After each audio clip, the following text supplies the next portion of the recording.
மலரை நான் தானே சித்திரத்தை போல் என்றும் ஒட்டி வைத்து பார்த்தேனே.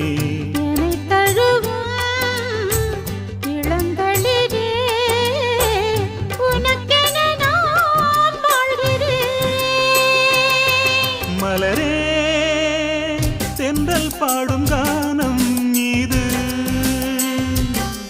நிலவே உன்னை கூடும்